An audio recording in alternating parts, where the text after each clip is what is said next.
The throat center, it's also very interesting because it has the most gates out of all of the other centers. So it is like what we call the town center or the gearbox of the vehicle, that really all of us have this pressure to externalize, right? To share what we're processing and taking into our consciousness. And we use all of our mechanics and we process that and translate it out the throat. So the gates in the throat are the roles for who you are becoming in this life. And this is where manifestation comes from, right? And how do we manifest? Well, we can learn about that just by looking at the mechanics of the throat. We manifest in two ways. It's either through communication or direct action. Most of the gates in the throat are actually just communication gates. And there are a few gates that operate off of like direct action. 71% of the world have it defined. So a pretty high percent. And that's because there's the most gates and there's more chances of it becoming defined. I have an undefined throat. And so 29% of the world have it undefined. So again, if all of our mechanics are trying to push out the throat, there can be a lot of pressure to express, right? We need to communicate what we're experiencing from our vantage point in existence. And this is how we manifest through communication. When the larynx dropped more than 12,000 years ago and it allowed more air to go through, this is where language started to appear, right? We used to be able to drink and breathe at the same time, but now we have this new mechanism that allows more air to come through so we can articulate more sounds. So these gates in the throat actually have their own voices, their own frequencies, their own, I kind of look at them like keyholes or portals for where the air goes through. It's structured in a certain way. And then what comes out, hopefully, is not mind directed. And what comes out is our truth, right? Our clarity. We're either communicating in truth and clarity, or we are communicating distortion. So a lot of times, when we talk about finding our voice and who we are, a lot of it, we can look at this and see, are we operating in our truth based on our codes and our authority and all of that? Or are we trying to mimic how other people communicate or their mannerisms and things like that? So if you have a defined throat, you have a consistent way that you communicate. It's like your air that comes through and the frequency that comes through, your words, your mannerisms, all of that has like a consistent function. If it's undefined like mine, it's not consistent. I never really know what's going to come out of my mouth. And I've kind of learned to deal with that because you never really know. It doesn't ever come out how you exactly want it to come out. But once you kind of tap into that, now you can channel. Like, I don't really even have any idea what I'm going to say, but it's just coming out because I understand this stuff, right? Like open ajna, open head, open root, open throat. Yep. Don't know what's going to come out. Yep. So that also gives us a clue for people that are undefined throats that you should never try to prepare. If you're going to do a speech, you should not write it out. No. You need to maybe have just a rough outline, like some key points maybe, but don't try to write it out because it's not going to come out how you want it to come out anyways. It's not going to sound real. It's not going to sound authentic and all of that. So don't try to think so hard as to what you're going to say. This is so interesting because my podcast producer asked that I would write it out and have it more detailed and specific on how it flows, because he said I can go on a tangent here and there and that would prevent that. And the only way I can write it out before doing it is if I do the same exact thing, but I write it instead of say it, and then I read it. Yeah, you read it while you're on the podcast? So typically I just sit down and turn it on, and whatever comes through, comes through. That's how all of my podcasts have been. Yeah. And then whenever he suggested that, I was like, I don't know how to do this. So I just sat down, let it come through, and just wrote what I was going to say the exact same way. Yeah. And I was like, okay, I think I'm just making an extra step. So that makes so much sense. Yeah, it is pretty interesting because this does also have a lot to do with writing, any kind of speech, language, all of that. I having an undefined throat even recognize when I go to write something, if it's like I'm getting all this information, but then when I go to write it, I start editing and I'm like, well, maybe not that way. Is that the mind? So you write, it comes out, and then the mind wants to correct it. Yeah, so it's all people who do script and read all of their presentations and stuff like that, they probably have a closed throat, a defined throat. I don't know. I mean, it could be, it might, I mean, there's a lot of other factors. Because if it's just, we never know if we're really being us anyway, right? Or if we were Yeah. trying to do it. I mean, and that's why, like, we go back to strategy and authority, right? We understand our centers now, but still, how does the throat function correctly? Well, it's through your strategy and authority, right? So even if you have a defined throat and you have a consistent way of speaking and like what you're speaking about, because you have certain channels that connect it, you need to enter correctly, right? So you have to start the conversation based on the authority. Me having an undefined throat, and anyone who has an undefined throat, sometimes they say don't speak until spoken to. We're not here to initiate conversation, which that was also a program I had in the past, was like, always talk to people, always say something, you know?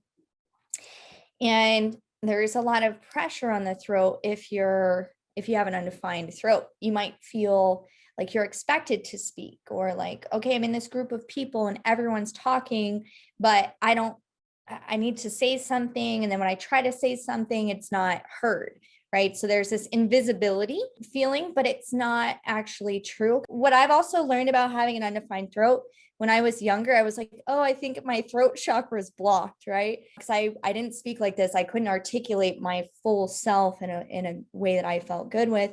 And so I was like, oh, my throat chakra is blocked, but it's not actually true. The throat, if it's undefined, any undefined center, the white areas, anyone who has definitions, like pouring into it. So think of the throat, you're surrounded by more people that have it defined. So there's this pressure, this information that you're taking in. And then what happens is when you do finally speak, it can be like everyone turns around and looks at you and like gives you the attention. So you can have a lot of impact in that way. People with an undefined throat determine what is worthy of paying attention to, right? Like that's not important. Don't pay attention to that, right? Like this isn't, why are we talking about this? This doesn't make any sense. I don't want to talk about that. Why am I in this conversation that I don't even want to be in, right? That could happen sometimes. So you can realize your power too with that. Like you don't have to give attention to everything. And then the other side of it is trying to attract attention. So especially with us life coaches and entrepreneurs and people that are starting out their businesses, that is a main concern.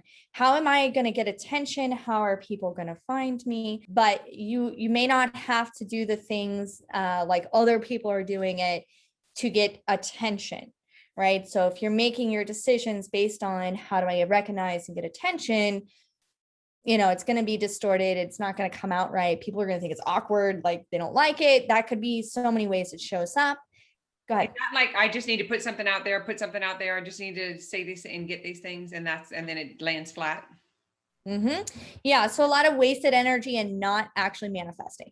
We are all here to be an outer authority. We've talked about authority, internal authority, right? And the throat is where we express our outer authority. We express these mechanics of what we're processing, and hopefully it's unique and different and not just a program regurgitation, right? It is something that, wow, this is really helpful to this person or valuable or insightful, right? And impactful.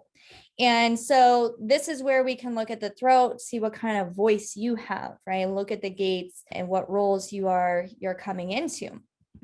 So if you have anxiety, and maybe that's coming from this top area in your mind, you may have trouble speaking, right? You might have a hard time even with attention, right? So I have an undefined throat, and I remember learning about this, like attracting attention or trying to get attention.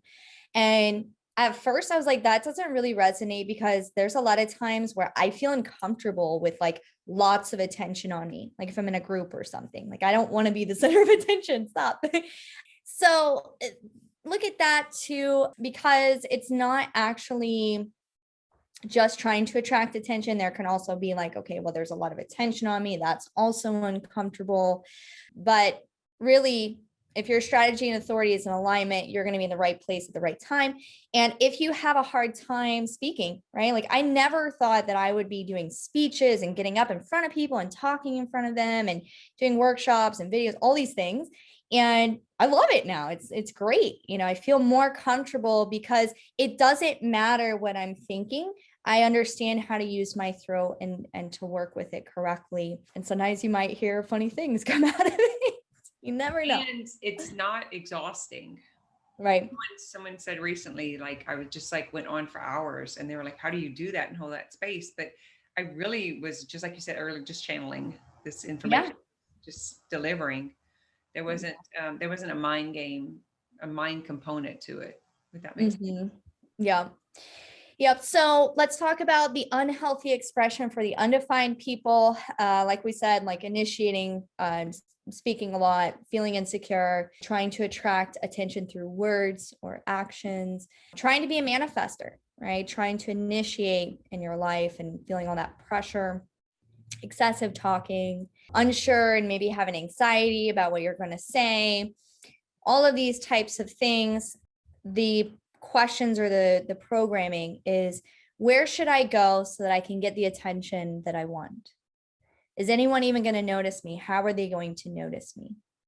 If I say this, then I will be noticed. If I do this, then I will be noticed, right? So it's making decisions based off of that. I better say something because the silence is making me uncomfortable. How should I manifest? What should I manifest? What or who will I become in this life? I need to plan what I'm going to say. And then again, just speaking because you're uncomfortable feeling that expectation.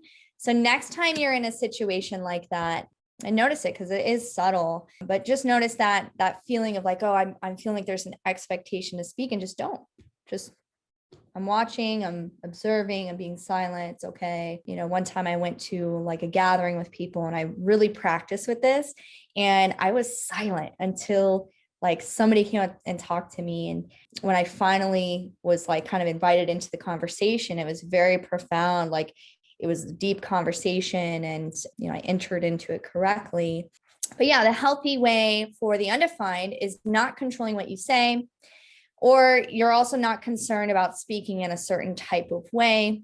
You enjoy a variety of voices and expressions, and you get the attention that you want. When you feel the pressure to speak and then you do nothing about it, you're comfortable with silence, not planning what you're going to say, and you're quiet until invited to speak or act, and you're good at knowing who speaks truth.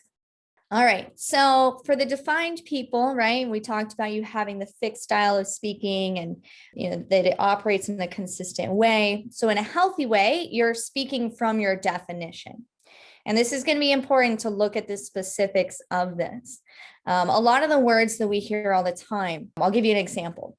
Sometimes we hear, oh, don't ever say I have to. Say I want to, or say I get to, right? So like there's some of that in like the new age community. Like, don't say you have to do something because that's negative energy. That's actually one of the voices though in the throat, is like, I have to do this. We have to do this. It's possession, actually. Like, I have this, or I don't have that. Or some of the other ones, like, I believe. If you say I believe all the time and you don't have this gate, your voice is not really coming out clearly. Maybe you're somebody that's supposed to say I know, or I think, because sometimes we have problems or discomfort with saying I know.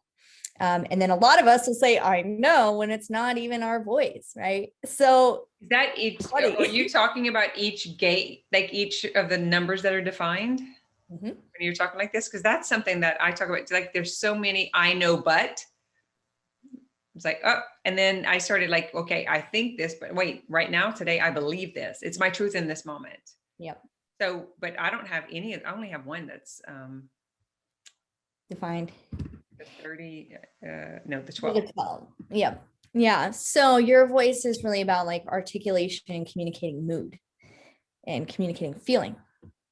So we'll get more into the particular voices in Sorry about that. In a later class. This is something we talk about, like, hold on, you know, back to the language and the rules, you know, according to the community that you're listening to the rules in. But it's like we all have our own rules that work for us. And this is how we can have a lot more impact with how we speak, because we all feel truth frequency, like truth. If it's not clear, if it's homogenized and distorted, we feel that too. So maybe someone's saying something and it's like, okay, it like sounds good, but I'm not really like, it's not hitting me. It's not impacting me. It's not moving me. Right. So, and especially all of us that are these entrepreneurs, coaches, speakers, whatever it is, imagine that power, being able to tap into your true voice. And now you're communicating in the way that you're meant to communicate. Right. So that is really fun to look at. So the healthy way for a defined throat is speaking from your definition, like I said. So if it's connected to your ajna, you're speaking your mind, right? If it's connected to your solar plexus, you're speaking your emotions. If it's connected through the spleen, you're speaking your knowing in the now. If it's connected to the sacral, you're speaking from the sacral sounds. And if it's connected to the G, you're communicating from your identity. So knowing where your voice comes from and then not feeling guilty. Because a lot of this too, when we talk about authority, we talk about embodiment, sovereignty, and being our truth, we're going to say things that may not be agreeable with everyone or be comfortable for us to say. And that's half of it, right? It's like we have to be okay with communicating our truth, even if we feel it might start a confrontation or, whatever the stories are of your not self. The last part here for the defined throat in an unhealthy way is speaking and acting prematurely, making unhealthy, impulsive, incorrectly timed decisions, too much talking and too much doing, and then giving away your energy like every impulse. So check in with that. That could be something that you want to look out for.